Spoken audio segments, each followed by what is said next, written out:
O que eu vou compartilhar com você a partir de agora irá te levar a uma profunda reflexão e te apresentará uma realidade bíblica e absolutamente eterna.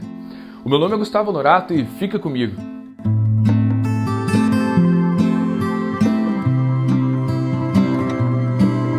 Se por um lado, uma verdade eterna aumenta o nosso senso de responsabilidade, por outro lado, nos confiam chaves que abrem portas, aumenta a nossa responsabilidade porque derrubam as nossas desculpas e abrem portas porque uma verdade eterna fala do reino de Deus, fala da realidade de Deus, ou seja, da sua vontade. E eu começo citando para te inspirar uma frase dita, salvo engano, por Charles Spurgeon. Se algo em sua vida é grande o suficiente para te preocupar, é grande o suficiente para você orar. Então falar sobre milagres é simplesmente lindo, eu diria que romântico, até que você se encontra diante da necessidade de alcançar um. Todo mundo ama ouvir e falar sobre milagres, mas ninguém realmente deseja depender de um. E só se descobre isso quando se entende o que é um milagre.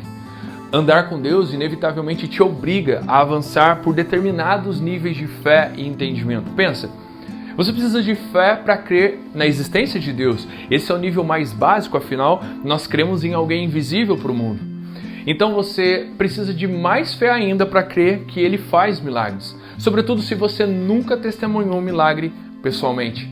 Mas daí, para crer que Ele fará um milagre na sua vida, principalmente quando você está passando por desafios terríveis, você precisa de um nível ainda superior de fé.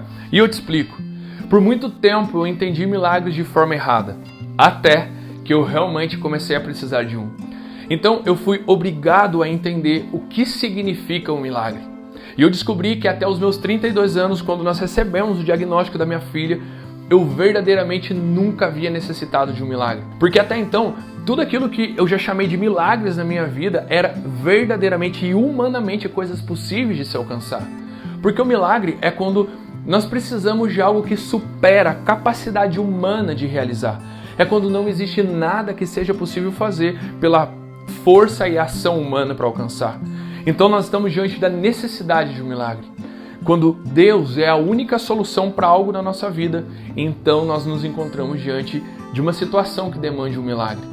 Por isso, os níveis de fé vão se elevando, porque daí já não basta crer que Deus faz milagres, agora se necessita crer que Ele fará. Podemos crer de verdade na capacidade de Deus fazer milagres, mas diante da necessidade de um, nós nos pegamos diante do seguinte questionamento: e agora?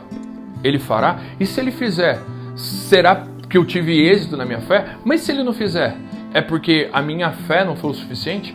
Percebe que o maior nível de fé nem sequer tem a ver com alcançar milagres, sinais e maravilhas. Não tem a ver com alcançar milagres, mas com conhecer a vontade absoluta e soberana de Deus, que determina se algo vai ou não acontecer. O nível mais alto de fé está ligado a conhecer a vontade de Deus. Porque no fim, não se trata de alcançar algo que se necessita, mas com conhecer e então se alinhar à vontade de Deus. Milagres são sinais que materializam a vontade de Deus. O milagre não acontece simplesmente por minha grande fé ou por minha poderosa oração, mas acontece primeiramente para a glória de Deus e para que se conheça a sua vontade. Percebe? Não tem a ver com algo que nós possamos fazer. Nós participamos, é claro, por meio da oração de tudo que Deus está fazendo, inclusive dos seus milagres. Nós só não podemos em nenhum minuto imaginar que algo tem a ver conosco. O milagre acontece única e exclusivamente por vontade, graça, favor e misericórdia da parte de Deus na pessoa de Jesus. Deus não se move por necessidades, mas por propósito. Todo o propósito de Deus está contido na pessoa de Cristo. Então, se nós conhecemos a Cristo, nós conhecemos o propósito de Deus. Logo, se conhecemos o seu propósito, que é Cristo, então nós conhecemos a sua vontade. E se nós oramos a sua vontade, adivinha? O que estamos orando acontece. Então, possivelmente, um milagre poderá ser visto. Gustavo, eu não entendi nada do que você falou. Vamos mais uma vez. Efésios capítulo 1, verso 9 e 10. A base e inspiração desse canal que você está vendo. E nos revelou o mistério da sua vontade de acordo com o seu bom propósito que Ele estabeleceu em Cristo. Isto é, de fazer convergir em Cristo todas as coisas, celestiais ou terrenas, na dispensação da plenitude dos tempos. Fugindo um pouquinho do campo escatológico, focado só na parte da vontade de Deus. Qual é a vontade de Deus? De acordo com o seu bom propósito que Ele estabeleceu em Cristo, é fazer convergir, se encontrar em Cristo todas as coisas, celestiais ou terrenas. A pergunta é, o milagre pelo qual você está orando está te levando a convergir a sua vida, as suas vontades, as suas escolhas inteiramente em Cristo? Ou você está tão frustrado que já nem ora mais com a certeza de alcançar o que você está pedindo? A sua oração está focada em fazer com que tudo se encontre, tudo se convirja em Cristo, custe o que custar, demore o tempo que for necessário? Essa é a sua maior preocupação acima de tudo, acima até mesmo do milagre que você está pedindo? Se a sua resposta for sim, eu quero falar algo para você, aquilo que eu realmente acredito no meu coração.